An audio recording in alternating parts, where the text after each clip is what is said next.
আজকে আমি সংক্ষিপ্ত সময়ে যে বিষয়টি নিয়ে আলোচনা করব সেটি হচ্ছে ভারতবর্ষ স্বাধীনে মুসলমানদের অবদান। যদিও আগামীকালকে আমাদের 15ই আগস্ট, এই ভারতবর্ষ ইংরেজদের হাত থেকে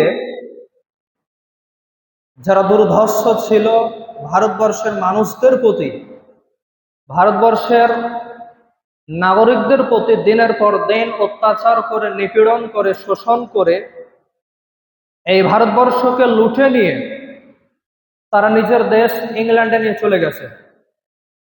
দিনের পর দিন তারা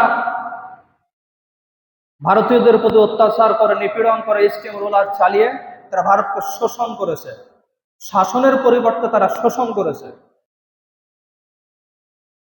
তো ভারতবর্ষের মানুষ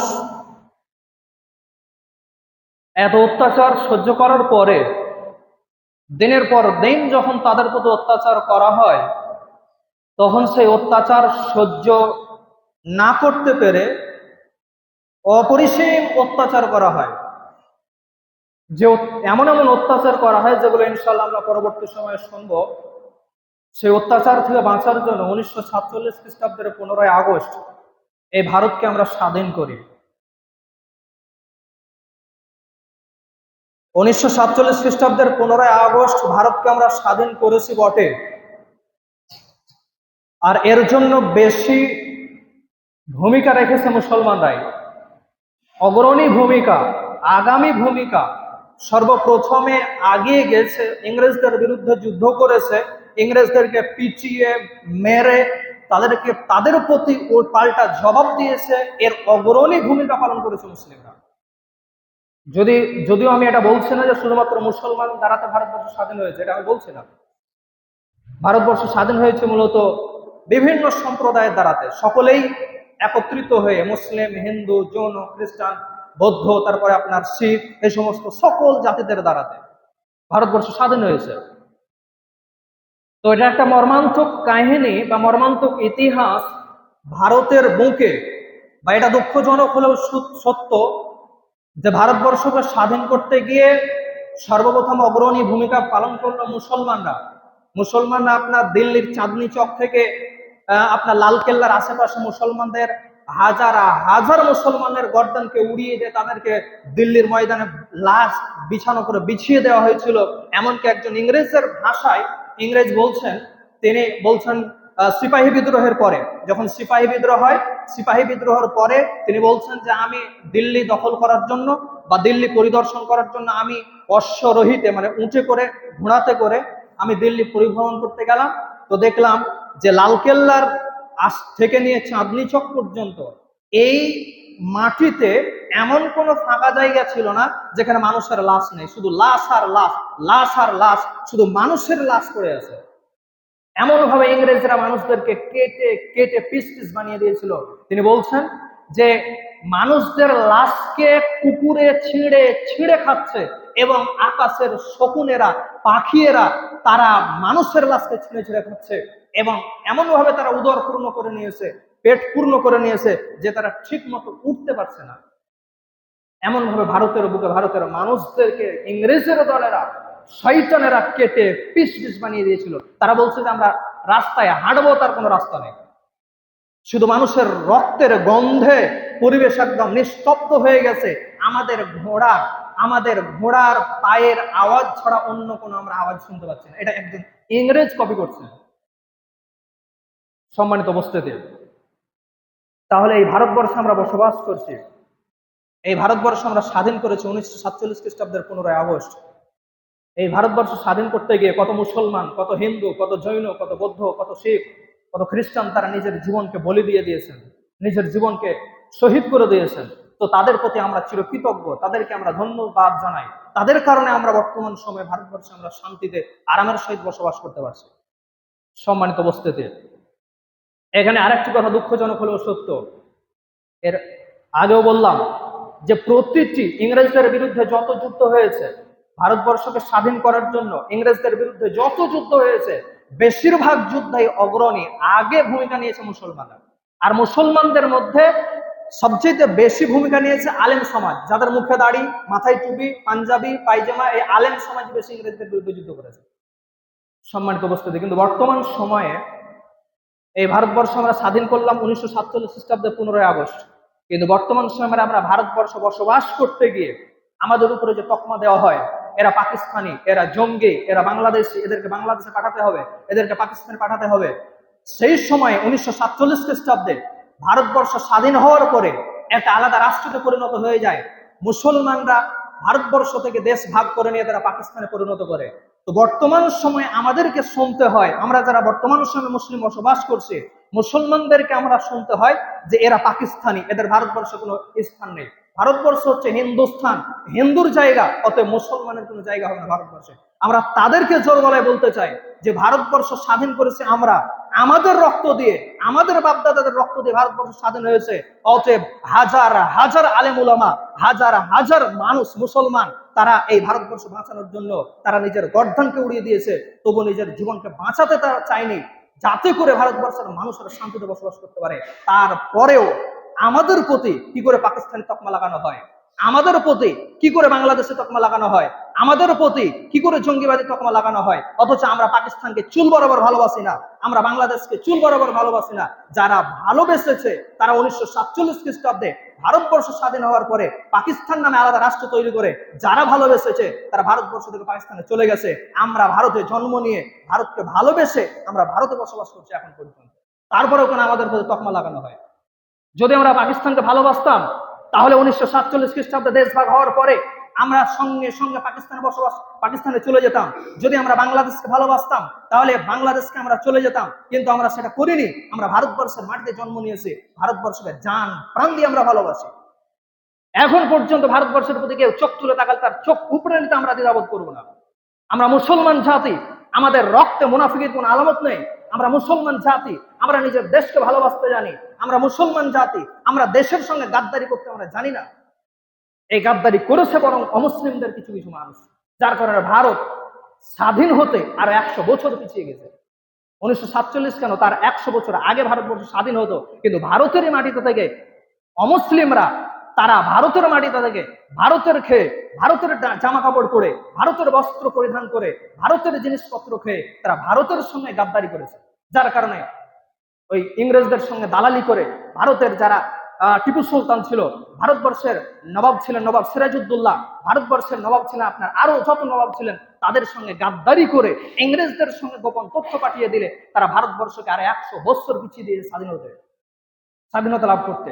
সম্মানিত উপস্থিতি, অতএব এই তকমা হচ্ছে চিরকাল মিথ্যা। আমরা জান প্রাণ দিয়ে ভারতবর্ষকে যত ভালোবাসতে পারি, অন্য কোনো জাতি এতটা ভালোবাসতে পারে না।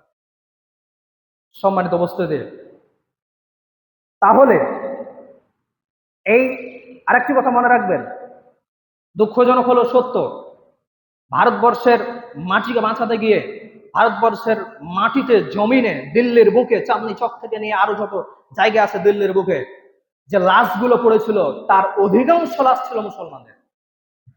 শুধু মুসলমানদের বলছি না, আর অন্যান্য জাতি ছিল, তো বেশিরভাগ ছিল মুসলমানদের।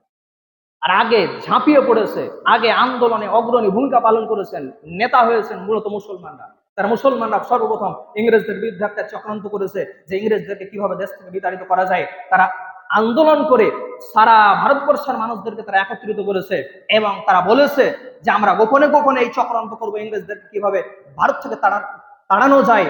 এর মেন ভূমিকাতে ছিলেন অধিকাংশ আলেম উলামাগণ।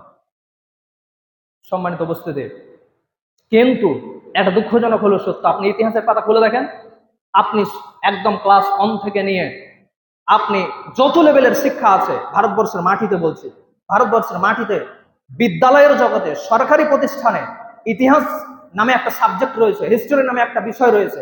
সেই ইতিহাসের পাতায় এই সকল মুসলমানদের নাম বাদ দেওয়া হয়েছে, ধামাচাপা দেওয়া হয়েছে, চেপে রাখা হয়েছে, মুসলমানদের নাম ইতিহাসের পাতা থেকে মুছে দেওয়া হয়েছে। অথচ এই মুসলমানরাই ভারতের মাটিকে শাসন, ভারতের মাটিকে ইংরেজদের হাত থেকে রক্ষা করার জন্য আগেই নিজের জীবনকে উৎসর্গ করেছে। এটা দুঃখজনক হলো সত্য যে আমি একজন মুসলমান, আমার বাপদাদারাই ভারতকে ইংরেজদের হাত থেকে বাঁচালো, আর আমাকে মুখ ফুলিয়ে নিজের অধিকার বলার জন্য আমাকে মুখ ফুলিয়ে বলতে হচ্ছে যে আমার বাপদাদারাই ভারতকে স্বাধীন করেছে। ইতিহাসের পাতা একজনের নাম নেই, সব ধামাচাপা দেওয়া হয়েছে, সব মুছে ফেলা হয়েছে।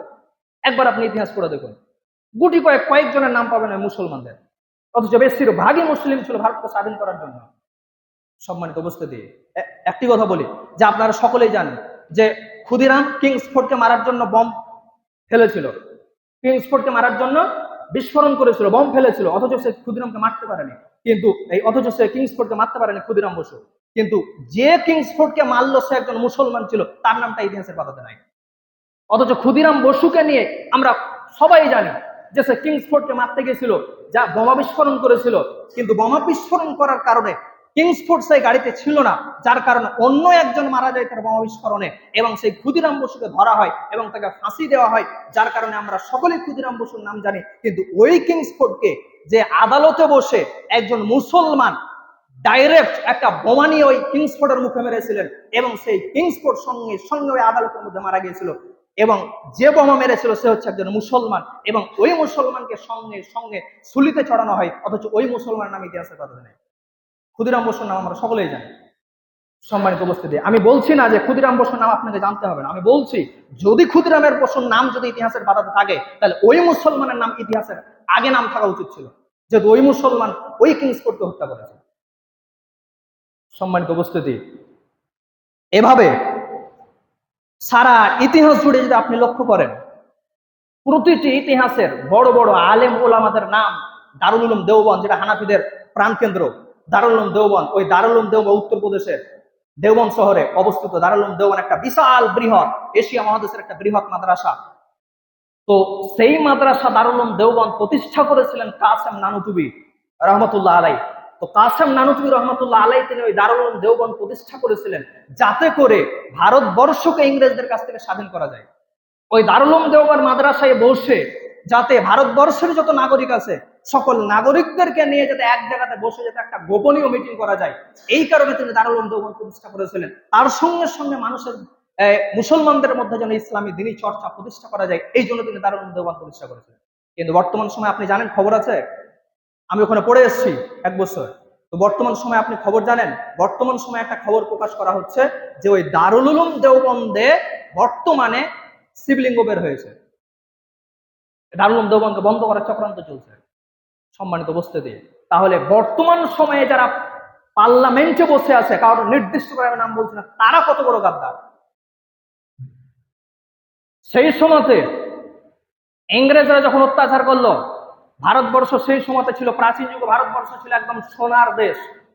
ভারতবর্ষ এমন একটা ভৌগোলিক অবস্থান, পড়ে দেখবেন ভারতবর্ষ এমন একটা জায়গা অবস্থিত, বা এমন ভারতবর্ষের ভৌগোলিক অবস্থান যে ভারতবর্ষের মাটিতে আপনি শস্য বলেন, ক্ষেত বলেন, জামা কাপড়ের কারখানা বলেন, বিভিন্ন পর্যায়ে ভারতবর্ষ সেই সময়তে সর্ববৃহৎ পর্যায়ে ছিল, উঁচু পর্যায়ে ছিল, যে ভারতবর্ষের মাটিতে সব কিছুর তৈরি হতো। ব্যবসা বাণিজ্য বলেন, খাবার দাবার বলেন, শাকসবজি বলেন, সব কিছুর দিক দিয়ে তখন ভারতবর্ষ উন্নত ছিল।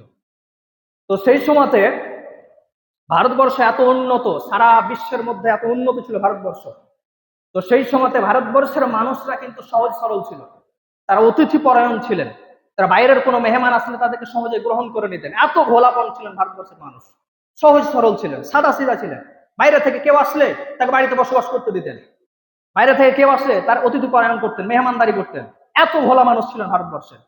তো সেই সময়তে 1599 খ্রিস্টাব্দে 1599 খ্রিস্টাব্দে আপনার ইংল্যান্ড থেকে ইংরেজ দল সর্বপ্রথম তারা ভারতবর্ষে আসে। 1599 খ্রিস্টাব্দে ইংরেজের দল ইংল্যান্ড থেকে ভারতবর্ষে আসে সর্বপ্রথম। কেন আসে? এই ভারতবর্ষের মানুষেরা তারা বিভিন্ন সামগ্রিক, বিভিন্ন ব্যবসা বাণিজ্যের জিনিস তারা ভারতবর্ষের মুখ থেকে অন্যান্য দেশে তারা আমদানি রপ্তানি করতেন, অন্যান্য দেশে পাঠিয়ে দিতেন, যাতে করে অন্যান্য দেশের টাকা পয়সাগুলোকে ইনকাম করে ভারতবর্ষের বুকে সেই টাকা পয়সাগুলোকে কাজে লাগানো হতো। কিন্তু ভারতবর্ষে সেই সময়তে সোনা রূপা এই টাকা পয়সা চলতো, কিন্তু ভারতবর্ষের মানুষ এই দিক দিয়ে চালাক ছিল যে সেই সোনার উপর টাকাগুলো তারা অন্যান্য দেশে প্রেরণ করতো না, শুধুমাত্র নিজের মাল জিনিসপত্র, খাবার দাবার, আপনার শাকসবজি, আরো জামা কাপড়, এই সমস্ত জিনিসগুলো তারা বাইরের দেশে পাঠাতো এবং বাইরের টাকা পয়সাগুলোকে নিয়ে আসতো আর ভারতবর্ষের কাজে লাগাতো। এই কারণে ভারতবর্ষ একটা সোনার দেশে পরিণত হয়ে গেছিল, সোনার দেশে পরিণত হয়ে গিয়েছিল। এবং শকুনের নজর পড়ে গিয়েছিল সেই অবস্থায় ভারতবর্ষের প্রতি। 1599 সালের কথা, 1599 সালের কথা। সেই সময়ে ইংরেজরা প্রথম ইংল্যান্ড থেকে ভারতবর্ষে আসে। কেন? ব্যবসা বাণিজ্য করার জন্য। ব্যবসা বাণিজ্য করার জন্য সেই সময়তে ইংরেজরা সর্বপ্রথম ভারতবর্ষে আসলো। ভারতবর্ষে আসার পরে তারা আস্তে আস্তে এই ভারতবর্ষের মাটিতে তারা ব্যবসা বাণিজ্য করতে শুরু করলো। শুরু করার সময় 1599 সালে ওই খ্রিস্টাব্দে তারা ভারতবর্ষের বুকে একটা কোম্পানি প্রতিষ্ঠা করলো। সেই কোম্পানিটার নাম হলো ইস্ট ইন্ডিয়া কোম্পানি। এই ইস্ট ইন্ডিয়া কোম্পানি তারা প্রতিষ্ঠা করার পরে তাদের মূলত চক্রান্ত ছিল এই ইস্ট ইন্ডিয়া কোম্পানি গঠন করার। তাদের মেন প্রধান উদ্দেশ্য ছিল মূলত এখানে ভারতবর্ষের যে মেন মেন দায়িত্বে যে পার্লামেন্ট রয়েছে সেই জিনিসে তারা অবস্থান করা, এটাই তাদের চক্রান্ত ছিল। কিন্তু প্রথমত তারা কয়েক বছর সেই ইস্ট ইন্ডিয়া কোম্পানি গঠন করার পরে তারা সেখানে ব্যবসা বাণিজ্য, অন্যান্য দেশের সঙ্গে সামরিক চুক্তি, ব্যবসা বাণিজ্য, এই জিনিসগুলো তারা প্রথমত তারা করতে থাকে। কিন্তু পরবর্তী সময়ে 1601 খ্রিস্টাব্দে তারা ইংল্যান্ড থেকে একটা জলজাহাজ নিয়ে আসে ব্যবসা বাণিজ্য করার জন্য। এইভাবে তারা 1612 খ্রিস্টাব্দে, সেই সময়তে মুঘল সাম্রাজ্যের একজন প্রতিষ্ঠাতা ছিলেন বাদশাহ জাহাঙ্গীর। তো সেই বাদশাহ জাহাঙ্গীর এর কাছ থেকে কোনো কোনো কাগজে হয়তো সই স্বাক্ষর করে ভারতবর্ষে যাতে করে তারা পার্মানেন্ট ভাবে একজন নাগরিক হিসেবে থাকতে পারে, যার কারণে তারা বাদশাহ জাহাঙ্গীরের কাছে সই স্বাক্ষর করে নেয়। এরপরে বাদশাহ জাহাঙ্গীরের পরে নবাব হন শাহজাহান।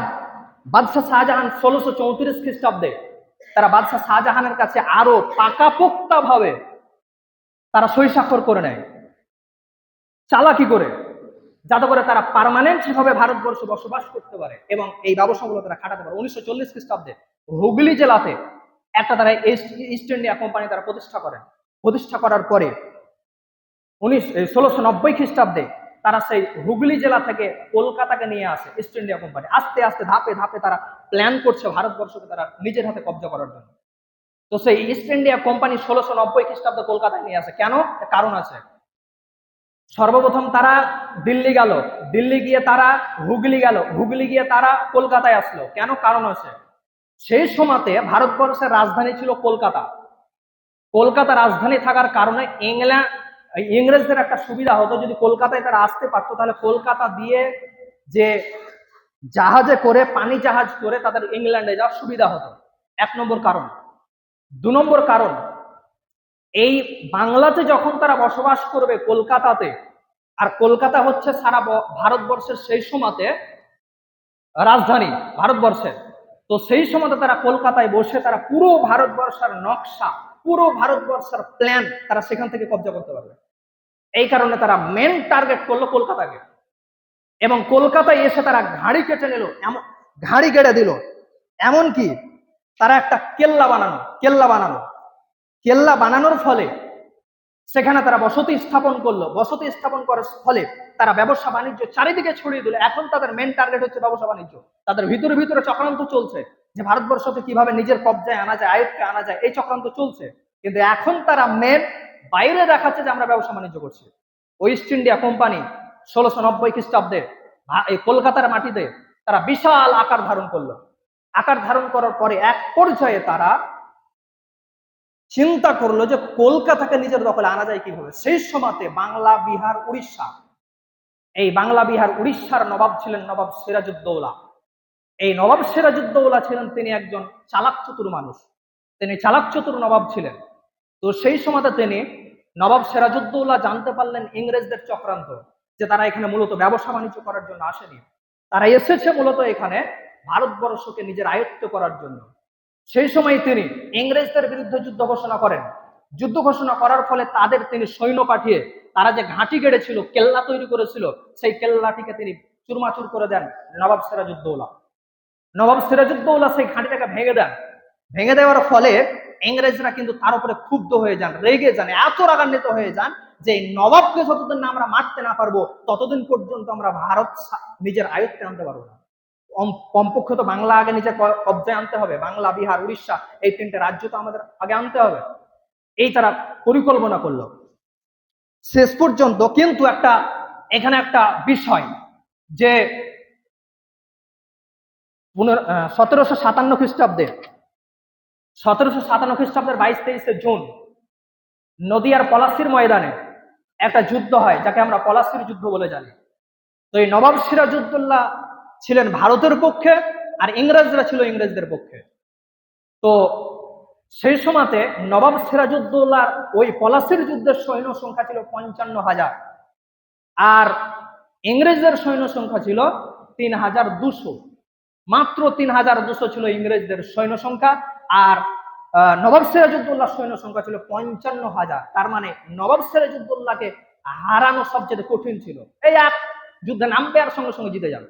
কেন? 55,000 সৈন্য, আর ইংরেজদের সৈন্য হচ্ছে 3,200। কিন্তু এই জায়গাতেই হচ্ছে সবচেয়ে বড় খেলা।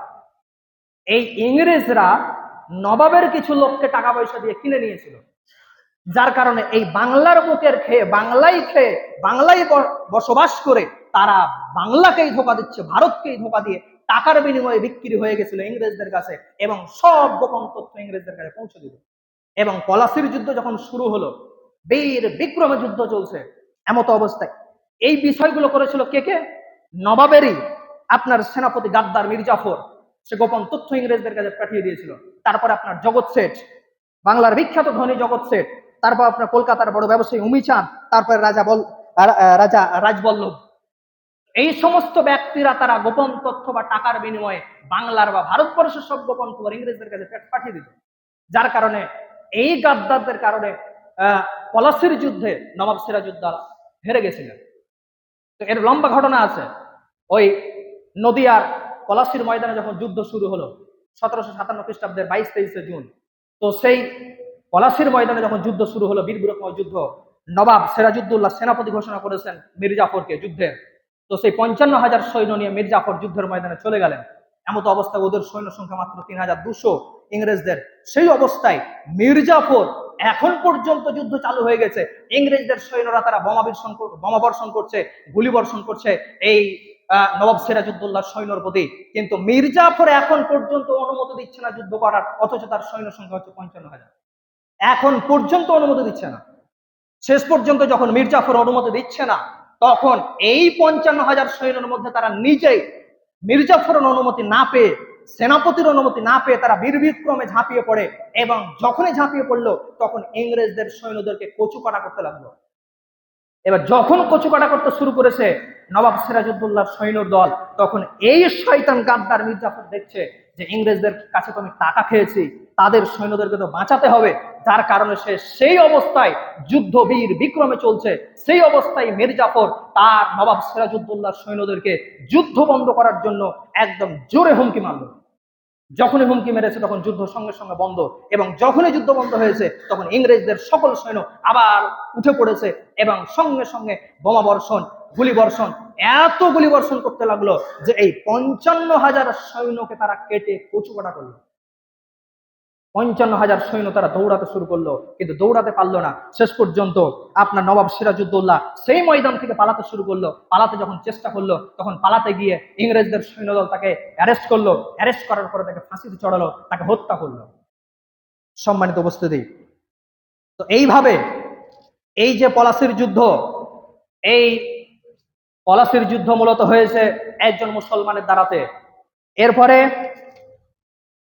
তারপরে আপনার এই পলাশির যুদ্ধে নবাব সিরাজউদ্দৌলাকে হারিয়ে বাংলা, বিহার, উড়িষ্যা দখল করে ইংরেজরা যখন দখল করলো, দখল করার পরে আস্তে আস্তে আস্তে আস্তে তারা পুরো ভারতবর্ষকে কব্জা করে নিল। তারপরে আরেকটা যুদ্ধ হয় বালাকোটের যুদ্ধ। বালাকোটের যুদ্ধ 1808 খ্রিস্টাব্দে এই ইস্ট ইন্ডিয়া কোম্পানি, যেটা ইংরেজদের কোম্পানি, ওই ইস্ট ইন্ডিয়া কোম্পানি ঘোষণা করে যে বান্দা আল্লাহর দেশ, বান্দার কিন্তু হুকুম চলবে কোম্পানি বাহাদুরের। বান্দা আল্লাহর দেশ, বাদশার কিন্তু হুকুম চলবে এই ইস্ট ইন্ডিয়া কোম্পানির ভারতবর্ষে। এই ঘোষণা যখন করে, তখন বীর বিক্রমের শাহ আব্দুল আজিজ মুহাদ্দিস দেহলভী রহমতুল্লাহ আলাইহি, তিনি বীর বিক্রমে ইংরেজদের বিরুদ্ধে ঝাঁপিয়ে পড়েন এবং সকল মানুষদেরকে আহ্বান জানান যে ইংরেজদের বিরুদ্ধে যুদ্ধ করতে হবে। এটা দ্বিতীয় যুদ্ধ। এই যুদ্ধের সঙ্গে ছিলেন সৈয়দ আহমেদ বেরেলভী খান, শাহ ইসমাইল শহীদ। তারপরে এই যুদ্ধের, বালাকোটের যুদ্ধের বা এর যে পরিকল্পনা, এর মূলে বা এর নেতা নির্বাচন করেছিলেন শাহ আব্দুল আজিজ মুহাদ্দিস দেহলভী রহমতুল্লাহ আলাইহি, যে এই যুদ্ধকে দেখাশোনা করবে, পরিচালনা করবে, মানুষকে একত্রিত করবে ভারতবর্ষে ইংরেজদের বিরুদ্ধে। তো এর জন্য একজন মেন নেতা নির্বাচন করেছিলেন একজন হিন্দুকে, তার নাম হচ্ছে রাজারাম রাজপুত। এই রাজারাম রাজপুতকে তিনি এই বালাকোটের যুদ্ধের তিনি মূল নেতা নির্বাচন করেছিলেন, যাতে করে তিনি দেখাশোনা করেন, ভারতবর্ষের মানুষদেরকে একত্রিত করেন। শাহ মুহাদ্দিস আব্দুল আজিজ দেহলভী রহমতুল্লাহ আলাইহি। সম্মানিত উপস্থিতি, তারপরে আপনার শামলির যুদ্ধ হয়। শামলির যুদ্ধ হয় 1857 খ্রিস্টাব্দে উত্তরপ্রদেশে শামলির ময়দানে। সেইখানে দারুল উলুম দেওবন্দ মাদ্রাসার যত ছাত্র শিক্ষক সবাই সেই যুদ্ধে উপস্থিত হন। আরো বড় বড় দারুল উলুম আপনার দারুন নাদোয়া দিল্লিতে, লখনৌতে অবস্থিত আছে। তারপরে মাজাহারুল উলুম, এভাবে বড় বড় মাদ্রাসা, শিক্ষা প্রতিষ্ঠান, সেই মাদ্রাসাগুলো এই ইংরেজদের বিরুদ্ধের জন্য ঝাঁপিয়ে পড়ে। আর আজকে বলা হচ্ছে যে এই ভারতবর্ষের মাটিতে যত মাদ্রাসা আছে সব মাদ্রাসাকে উড়িয়ে দেওয়া হবে। ভারতবর্ষে নাকি সন্ত্রাস তৈরি হচ্ছে। এই সন্ত্রাসগুলো যদি ভারতবর্ষে না থাকতো তাহলে তোদেরকে আজকে ভারতবর্ষের মাটিতে কচু কাটা করে ভারতবর্ষকে বিতাড়িত করতো, আজকেও ভারতবর্ষ স্বাধীন হতো না। সম্মানিত উপস্থিতি, তাহলে দিনের পর দিন মুসলমানদের প্রতি এত অত্যাচার, এত নির্মম ভারতবর্ষের মাটিতে ভারতবর্ষের কিছু মানুষরাই করতে শুরু করেছে। অথচ এই মুসলমানদের দ্বারাতে ভারতবর্ষ স্বাধীন হয়েছে, অগ্রণী ভূমিকা পালন করেছে। মুসলমানরা যতটা আগে গিয়েছে, কেন? তার একটা কারণ আছে। ইংরেজরা যখন ভারতবর্ষ দখল করে তখন ভারতবর্ষের শাসন ক্ষমতা কাদের হাতে ছিল? মুসলমানদের হাতে। বাংলার নবাব সিরাজউদ্দৌলা কে ছিলেন? একজন মুসলমান ছিলেন। তিনি বাংলা, বিহার, উড়িষ্যা রাজত্ব করেছেন। তো সেই অবস্থায় নবাব সিরাজউদ্দৌলার হাত থেকে কেড়ে নিল ইংরেজরা। সেই অবস্থায় কাদের হাতে ক্ষমতা ছিল? মুসলমানদের হাতে। তার আগে ভারতবর্ষকে শাসন করেছে মুঘল সাম্রাজ্য। মুঘল সাম্রাজ্য কারা ছিল? মুসলমানরা ছিল। তো মুঘল সাম্রাজ্য পরিচালনা করেছে মুসলমানরা, ভারতবর্ষ শাসন করেছে মুসলমানরা, আপনার বাংলা, বিহার, উড়িষ্যা অর্থাৎ পুরো ভারতবর্ষ শাসন করেছে মুসলমানরা। আর মুসলমানদের হাত থেকে ভারতবর্ষ চলে যাচ্ছে ইংরেজদের কাছে। তো সবচাইতে বেশি মায়া, সবচাইতে বেশি মহব্বত, ভালোবাসা, টান কার থাকবে? হিন্দুদের থাকবে? মুসলমানদের থাকবে। কেন? মুসলমানদের হাত থেকে ভারত চলে গেছে অন্যদের কাছে। অতএব যেটা নিজের জিনিস ছিল সেই জিনিসটা অন্যদের হাতে চলে যাচ্ছে, এই জিনিসটাকে বাঁচানোর জন্য আগে লাফিয়ে পড়বে কে? মুসলমানরা। এই কারণে মুসলমানরা আগে অগ্রণী ভূমিকা পালন করেছে। সম্মানিত উপস্থিতি, তারপরে আপনার তিতুমিরের বাঁশের কেল্লা। এই তিতুমিরের বাঁশের কেল্লার ঘটনাটা আমরা ইতিহাসের পাতায় পাই, তবে হালকা করে, বিস্তারিত আলোচনা কিন্তু নাই ইতিহাসের পাতায়। এই তিতুমিরের বাঁশের কেল্লা, যার নাম হচ্ছে মীর নিসার আলী। মীর নিসার আলী কে ছিলেন জানেন? মীর নিসার আলী ছিলেন কোরআনের পুরো হাফেজ, এবং তার মুখে ছিল বড় বড় দাড়ি, এবং সব সময়তেই পাগড়ি পাঞ্জাবি টুপি অবস্থায় তিনি একজন আল্লাহর ওলি, আল্লাহর প্রিয় বান্দা তিনি ছিলেন। তিতুমির, যাকে ইতিহাসের পাতায় পায়, তার পুরো নাম হচ্ছে মীর নিসার আলী। এই মীর নিসার আলী তিনি বিভিন্ন পর্যায়ে তিনি ইংরেজদের বিরুদ্ধে যুদ্ধ করার জন্য প্রচেষ্টা চালান। অবশেষে তিনি একটা বাঁশের কেল্লা তৈরি করেন। সেই থেকেই তিনি ইংরেজদের বিরুদ্ধে যুদ্ধ করেন এবং সেখানেও তিনি শহীদ হয়ে যান। সম্মানিত উপস্থিতি, তো যাই হোক, এইভাবেই আমরা আস্তে আস্তে ভারতবর্ষকে স্বাধীন করেছি। শুধুমাত্র মুসলমানদের দ্বারাতেই ভারত স্বাধীন হয়েছে এটা নয়, মুসলমানদের দ্বারাতেও যেমন ভারত স্বাধীন হয়েছে, ঠিক সেই রকম ভাবে হিন্দু, জৈন, বৌদ্ধ, খ্রিস্টান, তারপরে আপনার শিখ, এই সমস্ত ভারতবর্ষের মাটিতে সেই সময় যে সমস্ত ধর্ম বসবাস করত, সেই সমস্ত ধর্মাবলম্বী মানুষদের দ্বারাতেই ভারতবর্ষ স্বাধীন হয়েছে। তবে অগ্রণী ভূমিকা, আগে ভূমিকা পালন করেছে মুসলমানরা। মুসলমানরা জীবনে ভয় করে না মরণকে, মুসলমানরা ভয় করে না আপনার শত্রুদেরকে, মুসলমানরা ভয় করে না যে মরার পরে কি হবে। মুসলমানরা জানে আজকে আমি দেশকে বাঁচাতে গিয়ে যদি মারা যাই, আজকে আমি মানুষকে বাঁচাতে গিয়ে যদি মারা যাই, তাহলে আমি আজকে পৃথিবীর বুকে শহীদ হব, মরে গিয়ে আমি জান্নাত লাভ করতে পারবো। মরলে শহীদ, বাঁচলে গাজী, এই তোমাদের নেশা। সম্মানিত উপস্থিতি, এই জন্যই আল্লামা ইকবাল বলেছিলেন, সারে জাহাঁ সে আচ্ছা হিন্দুস্তান হামারা। অতএব এই ভারতবর্ষ হচ্ছে আমাদের, সারা বিশ্ব জুড়ে, সারা পৃথিবী থেকে এই ভারতবর্ষ হচ্ছে আমাদের সবচেয়ে সুন্দর দেশ, চারিদিক দিয়ে সুন্দর। অতএব এই ভারতবর্ষের প্রতি অন্য রাষ্ট্র থেকে কেউ যদি চোখ তুলে তাকায়, তাহলে তার চোখকে তুলে নিতে আমরা মুসলমানেরা দ্বিধাবোধ করবো না। সম্মানিত উপস্থিতি, অতএব ভারতবর্ষ হচ্ছে আমাদের জন্মভূমি, ভারতবর্ষতে আমরা জন্ম নিয়েছি। ভারতবর্ষ বাঁচানোর জন্য যদি আরো দরকার হয়, আরো আমরা জীবন দেবো, তবে আমরা ভারতবর্ষের প্রতি আমরা চুল বরাবর আঘাত করতে যাবো না। আমরা আঘাত দিতে পারবো না, বা কেউ আঘাত করবে এটা আমরা সহ্য করতে পারবো না। আমাদের প্রতি সারা জীবন ধরে আমাদেরকে শুনতে হচ্ছে, পাকিস্তানি তকমা শুনতে হচ্ছে, জঙ্গি তকমা শুনতে হচ্ছে।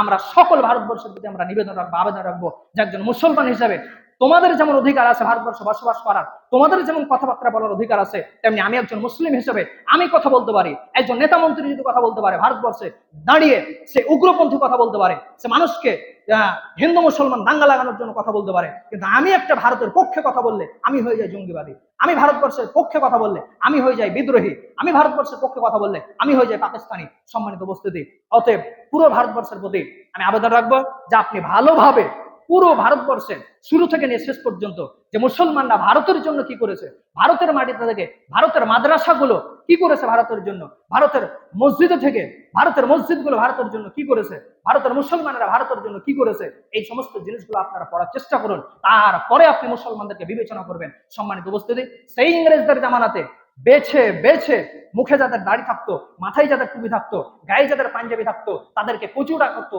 জিজ্ঞাসা করতো তুমি হিন্দু না মুসলমান। যদি মুসলমান বলতো তাকে কচুকাটা করতো। আপনি ইতিহাস করে দেখেন, এগুলো সব প্রমাণিত। যারা মুসলমান মুসলমান মুসলমান মানে চাকরি থেকে বাদ দিয়ে দিয়েছিল। মুসলমান মানে তাদেরকে আন্দামান নিকোবর দ্বীপপুঞ্জে একটা জায়গা তৈরি করেছিল এই ইংরেজরা, যেখানে বেছে বেছে বেছে বেছে মুসলমানদেরকে প্রেরণ করত এবং সেখানে তাদেরকে ফাঁসি দিত, শুলি দিত, বিভিন্ন অত্যাচার করত। কেন? মুসলমান হওয়ার কারণে। কেন মুসলমানকে তারা বেছে বেছে করতো? তার কারণ ইসলাম ধর্মে একটা জিনিস আছে জিহাদ। জিহাদের কারণে যে সমস্ত আন্দোলনগুলো ঘটেছিল ইংরেজদের বিরুদ্ধে, তারা ভেবে নিয়েছিল যে এগুলো সবের মূলে হচ্ছে মুসলমানেরা। কেন? তাদের বিধানে আছে যে যারা অত্যাচার করবে তাদের বিরুদ্ধে জিহাদ ঘোষণা করতে হয়। তো এই যে ইংরেজদের বিরুদ্ধে যুদ্ধ চলছে, তো এই যুদ্ধ করছে মূলত মুসলমানরাই, এর সবেই মূলত মুসলমানরা তারা জিহাদ ঘোষণা করেছে, যার কারণে এই ভারতবর্ষের মানুষেরা তারা সজাগ হচ্ছে এবং ইংরেজদের বিরুদ্ধে যুদ্ধ করছে, যার কারণে তারা বেছে বেছে মুসলমানদেরকে কচু কাটা করতো, যাতে করে এই জিহাদ ঘোষণাটা পরবর্তীতে তারা না দেয়। তো একবার আপনি মাথা দিয়ে ভাবুন তো, একবার আপনি পরিকল্পনা করুন তো, সেই ইংরেজদের জামানাতে মুসলমানদেরকে সবকিছু থেকে বঞ্চিত করা হতো, সেই ইংরেজদের জামানাতে মুসলমানদেরকে অত্যাচার করা হতো। মুখে দাঁড়িয়ে থাকলে, মাথায় টুপি, গায়ে পাঞ্জাবি থাকলে মুসলমান মানে তাদেরকে আন্দামান নিকোবর দ্বীপপুঞ্জে পাঠাতে হবে। এই মুসলমান মানে চাকরি, বিভিন্ন জিনিস থেকে বঞ্চিত করতে হবে। মুসলমান মানে সে ভারতবর্ষে থাকতে পাবে না। সেই সময় ইংরেজদের নীতি। আর বর্তমান সময়ে যেটা চলছে, হুবহুব মনে হচ্ছে জানো তারা ইংরেজদের কাছ থেকে কপি করে নিয়ে আসছে। সম্মানিত উপস্থিতি, বর্তমান সময়ে মুসলমান মানে চাকরি পাবে না, মুসলমানদের ওবিসি বাদ, মুসলমান মানে ভারতবর্ষ বসবাস করতে পাবে না, মুসলমান মানে বিভিন্ন পর্যায়ে জিনিস থেকে তারা বাদ যাবে। সম্মানিত উপস্থিতি, তো যাই হোক, আমি যেটা বলতে যাচ্ছি, আমরা মুসলমানরা গাদ্দার নয়, মুসলমানদের ভিতরে গাদ্দারির কোনো রক্ত নেই। মুসলমান এমনই একটি মুসলমান জাতি যেখানে ইমানের বল, নিজের জীবন চলে যাবে তবু কারোর সঙ্গে গাদ্দারি করতে মুসলমান কোনোদিন আগে যায় না। মুসলমান কোনোদিন গাদ্দারি করে না কারোর সঙ্গে। তুমি ভালো করে ইতিহাস পড়ে দেখো যে ভারতবর্ষে মুসলমানরা ভারতবর্ষের জন্য কি করেছে।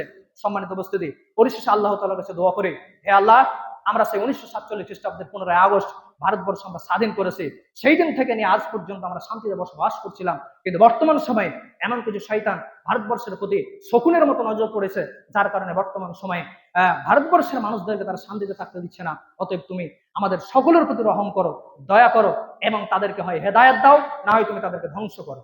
হে আল্লাহ, পৃথিবীতে বা ভারতবর্ষের মাটিতে আমরা যেন শান্তিতে বসবাস করতে পারি। সকলেই যে যার ধর্ম আছে, আমরা সকলেই নিজের নিজের ধর্ম পালন করে যেন আমরা সকলে শান্তিতে আরামের সহিত নিজের জীবনকে নিরাপত্তা দিয়ে যেন আমরা বসবাস করতে পারি, সেরকম তৌফিক দান করো। হে আল্লাহ, এই ভারতবর্ষের মাটিকে স্বাধীন করতে গিয়ে, এই ভারতবর্ষের মাটিকে বাঁচাতে গিয়ে যারা ভারতবর্ষের মাটি যে সমস্ত মুসলমানেরা শহীদ হয়েছে, তাদের তুমি জান্নাতবাসী করো, তাদেরকে তুমি গুনাহ ক্ষমা করে দাও, মাফ করে দাও। সম্মানিত উপস্থিতি,